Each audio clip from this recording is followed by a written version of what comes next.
Now, Rachel Blevins is one of my favorite voices from America, and I'm glad to say she joins us now. Rachel, it's all happening as it always is on the international scene, and we will turn to that. But I'm wondering if you could enlighten us on what's happening at home. One reads that there are protests and demonstrations and pussy hats and pots being banged and people blocking roads and people burning Teslas in car showrooms.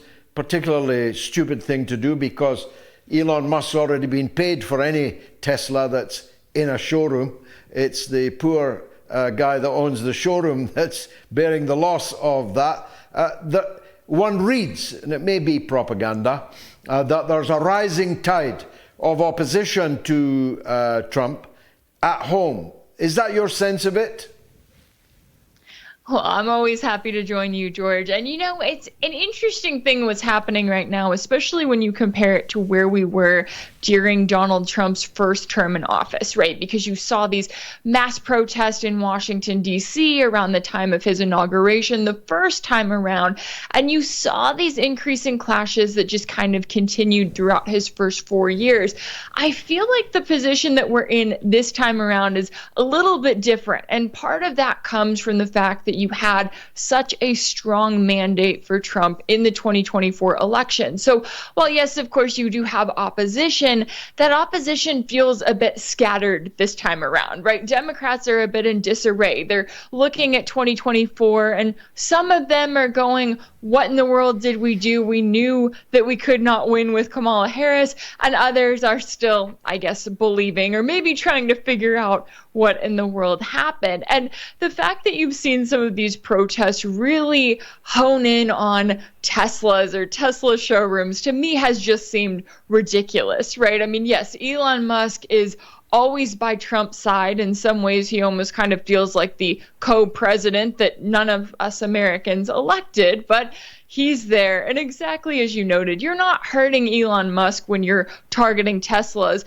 In fact, you're bringing more media attention to the Tesla brand and to how popular it is here in this country, which is kind of ironic because it was the Biden administration, after all, that really wanted to make that transition to electric cars. So I think we're kind of in this weird point at this moment where yes, you have Democrats trying to figure out how do we proceed. You've got, AOC and Bernie Sanders now holding rallies together, trying to figure out what in the world they're going to do in 2028. But you also have Republicans in this position of trying to figure out, okay, how do we trust Trump on foreign policy? And I know this is something that you've been covering as we're looking at Trump and going, okay, this is the guy who he campaigned on peace in the Middle East. He campaigned on ending the war in Ukraine. Is he trying to pursue talks with Russia? Absolutely. Is he ending the war in 24 hours? No, not exactly. And then when you look at the Middle East, not only is he continuing to do Israel's bidding there, but on top of that, he's also bombing Yemen, getting us back to the brink of waging war against Iran. This is not peace in the Middle East. And so I think even as you have Democrats in a position where they're kind of confused, you also have a lot of Republicans looking around and going, okay, is there any way to actually stop this, to bring us back from the brink? Just because it's not World War III against Russia doesn't mean it couldn't soon be World War III against Iran. Donald Trump is the least convincing Jesus freak since Russell Brand. The idea that Donald Trump is a religious man is for the birds. But he could do himself a lot of good by airlifting the beleaguered Christians out of Syria, for example, where they are presently being massacred. I don't know if that has occurred to him or any of the Christians that are always laying on hands on him. Just en passant. But I did see the Beauty and the Beast show, AOC and Bernie Sanders. You can make up your own mind which was Beauty and which was the Beast. Are they a serious contenders for the Democratic nomination. Some people were saying that was the dream team, that was the ticket. What do you think of that? At this present moment, I don't see it in 2028, but I feel like a lot of that is because I want to say they're too polarizing. They're also still establishment figures in all of the quote unquote right ways. It seems like the Democratic Party is looking at the current landscape and they're kind of going, okay, do we go someone like AOC, someone who is going to be polarizing? I think they needed to learn from Kamala Harris. I still do not think that the American people are ready to have a woman president. They're just not. And on top of that, they also are not ready for this ticket that if the DNC decides to throw that one at them. But then you look at the landscape and you go, okay, who is it going to be? Gavin Newsom? He's also pretty polarizing, right? A lot of Americans look at what he has done to the state of California and they go, I do not want him to do that to the rest of my country. So I think the Democrats are in for a bit of an identity crisis right now. And one of the big reasons why is because after this term in office, they're not going to have Donald Trump to campaign against anymore, which means their platform can't be, but insert name here is not Donald Trump. And whoever goes after Trump, whether it's JD Vance, whether it's someone else, they can say, oh, that's someone who's just like Trump, but it's not Donald Trump. And you and I both know that that is going to have a major impact on what the Democrats decide to do. And I'm also curious too, I mean, we're only 2 months into Trump's second term, but you look at where he is, you look at what he campaigned on, and I'm really wondering where things are going to be headed for the U.S. economy, for U.S. foreign policy, and what this country is going to look like, because as we know, a lot can change in just 4 years. Well, the price of eggs is down. That much we can agree on. It became the litmus test over the last few weeks that you couldn't get eggs for less than $10 a box. I was going to say there's only one Donald Trump, but in fact there's two. And Donald Trump Jr. may very well fancy his chances of succeeding his father, so they might not be throwing away these placards yet. I'm thinking that the Democrats would be better to go for a polarizing figure because their bland offerings over the last couple of elections have so comprehensively failed. But that's your affair. What about the release of the JFK files? I personally found them, and I've read 1,500 pages, I personally found them a bit of a damp squib. What about you? Yeah, now I will say I did not read 1,500 pages of them, but from what I saw, yeah, it did not seem like there was much there beyond what we already knew. And that doesn't come as much of a surprise, right? We should note that when it comes to the Trump administration, yes, he's going to campaign on releasing the JFK files, releasing the Epstein client list, and on and on and on. But when it comes to what he actually does, this was about par for the course. And all of the hype around it came as the Trump administration was bombing Yemen, right? As they were threatening war with Iran, and you had Trump in this position where he's getting on Truth Social and declaring to the world that, oh, we're going to treat every action that is taken by Ansar Allah in Yemen as if it was directed by Tehran. That is very serious, very concerning rhetoric. The American people who voted for peace, or at least that's what they thought that they were voting for with Trump, they did not vote for him to bomb Yemen, right? They did not vote for him to kill dozens, hundreds of civilians in Yemen using their hard-earned tax dollars in order to do it. And yet, why is he doing that? Did Yemen attack the United States? Did they harm us in some way? No, they reinstated a blockade on Israel-linked ships in the Red Sea because Israel reinstated a blockade on humanitarian aid going into Gaza. And I think that when you look at someone like Donald Trump, as much progress as he does or does not make when it comes to dialogue with Russia, pursuing normalization with Russia, pursuing an end to the war in Ukraine, the part where you have to stop with him always comes from his undying support for Israel, his willingness to do Israel's bidding no matter the cost. And plenty of people in his base support that, but you also have a lot of Americans that don't and that have been sitting around calling Biden Genocide Joe for nearly a year and a half now. And now they're starting to look at Trump and they go, wait a second, you gave us this nice ceasefire deal in Gaza for a couple of months, but now Israel is back to bombing and killing Palestinian children, and they're using the weapons that they got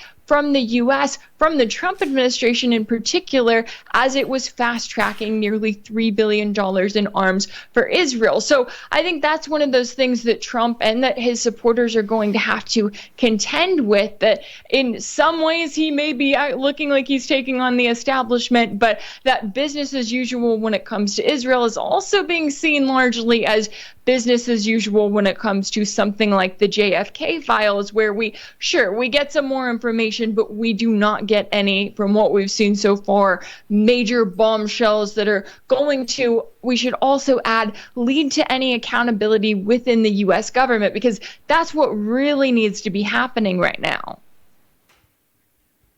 Yeah, well, there was a big song and dance made, and justifiably perhaps, in the appointments of Tulsi Gabbard as the Director of National Intelligence and of Kash Patel as the head of the FBI.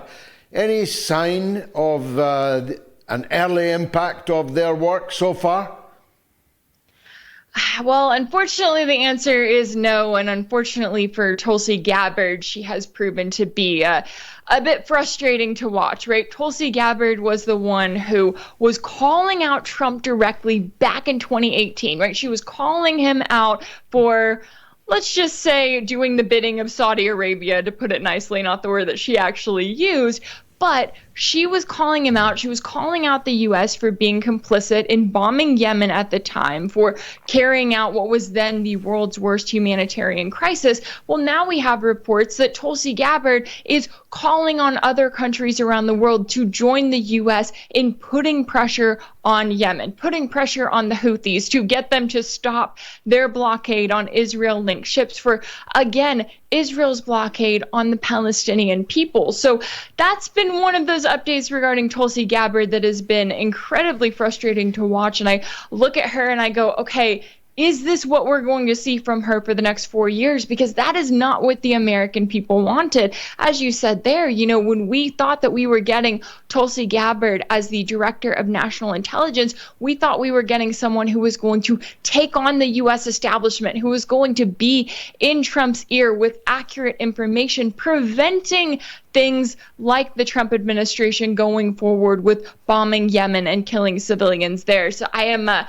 little bit concerned at the moment. She could turn it around. We could see things change. But as of right now, she seems to, from everything that we're seeing, be doing more business as usual. And Patel at the FBI, they said that there was going to be mass resignations from the FBI. And I know nothing about the man, but was that understandable, and has any of that happened? Yeah, I have not been following that too closely, honestly, when it comes to the state of the FBI and where things stand there. I know that there have been a lot of reports about Elon Musk and his Department of Government Efficiency, or DOGE, if you will, and that has kind of been going around Washington and wreaking havoc. And I'm very curious to see how it's going to handle things, and how Kash Patel, too, is going to handle things when it comes to the FBI and also when it comes to the Pentagon, because those are two really big entities in Washington where you look at them and you go, okay, if you want to talk about accountability and transparency, these are two main places that you need to start. And granted, yes, we are only just 2 months into Trump's second term, but I think a lot is going to be determined based on how Trump, based on how Elon Musk and Doge and Kash Patel as well handle those institutes and entities within the U.S. government that are known as sort of the deep state, right? That are known for carrying out this business as usual, whether it's doing Israel's bidding, whether it's trying to wage war against China or continuing this proxy war against Russia. We haven't seen too much evidence that Trump is really going to challenge things and change the narrative there, but who knows? That could change. Again, we're just early on into that 4-year term. Yeah, I mean, let's turn to the international then, Rach. On one level, Trump has acted in a revolutionary way, reinstating the hotlines, reinstating diplomatic relations and so on. But as somebody once said, Bill Clinton, I think, where's the beef? So far, there isn't actually any beef. And Trump's allies, Britain, Germany, the NATO countries, they've gone off the reservation and declared endless war against Russia. And Trump hasn't done anything to try and bring them into line, almost as if he's quite happy for a hard cop, soft cop routine to be developed. But he hasn't allowed the reopening, for example, of RT in America, even though it's flatly illegal to ban it in the way that they did. It's an absolute breach of the First Amendment rights of the journalists that were working on RT America. He hasn't brought it back, even though Ben Swan is doing his best to cajole him into doing so. He hasn't met Putin yet or announced a meeting date with Putin. He's designated, with the best will in the world, I can't say any higher than this, that he's designated a relatively mediocre mediator, General Kellogg, a man he himself sidelined only a couple of weeks ago. It's as if they're soft pedaling and maybe drawing out the period of the rapprochement. It certainly isn't, I'll get the war over in 24 hours, is it? It is not. And I think, when you look at the Trump administration and the way that they're handling this, we have to remember that Trump's defense secretary, Pete Hegseth, when he went to that meeting of the Ukraine Contact Defense Group last month, he sat there and he told his European allies, we need you to step up the responsibility with Ukraine and to carry out this proxy war against Russia because we want to focus on China, right? We want to look over here. We're done with handling Russia. We need you to do that. Well, Russia's watching all of this, right? They're aware of everything that the Trump administration is saying. And I think that when it comes to, the talks that we're seeing between the U.S. and Russia, yes, of course, Russia's looking at this and they're looking at the Trump administration. They're going, why is it that 1 week you pull the military aid for Ukraine, you pull the intelligence sharing, you say that you want to put pressure on Zelensky, and then a week later, when you're in a position of, getting Zelensky to say that he would agree to a 30-day ceasefire, all of a sudden you do a 180 and you give all of that back. But on the other side, we also have to remember that Russia is not in a position of wanting to agree to a ceasefire immediately, wanting to agree to any kind of a peace deal at this point, because they have yet to see anything from the West to show them that the West can be trusted. I mean, yes, Trump is talking about dialogue. He's saying he wants to end the war. But if he's still providing that military aid and that intelligence sharing to Kiev, then he is still in a position of making it so that his administration is complicit in this proxy war against Russia. And so even as we kind of have this back and forth, we had the updates like the news of a limited ceasefire on the targeting of energy infrastructure, and we say, okay, it feels like we're making progress. We also have to remember that Russia has a very long list of demands here, and they don't really have any reason at this point to give up any of those demands, right? To concede and to say, okay, we'll do what Trump wants us to do, because Trump has not shown through the lifting of sanctions on Russia, which he hasn't done, or through the pulling back on military aid to Kiev, Trump has not shown that the U.S. is ready and willing to get out of this war. And I think that that is going to prove to be a major mistake on his end, because when Trump came into office, he had the opportunity to say, you know what, I'm lifting the sanctions, we're getting out of Ukraine. We are not going to be complicit in this. This was Biden's war. But the deeper that Trump gets into this, the more he makes it now Trump's war. That goes for the bombing of the Palestinians in Gaza, and it goes for the targeting of the Russian people in this ongoing proxy war that is still being carried out.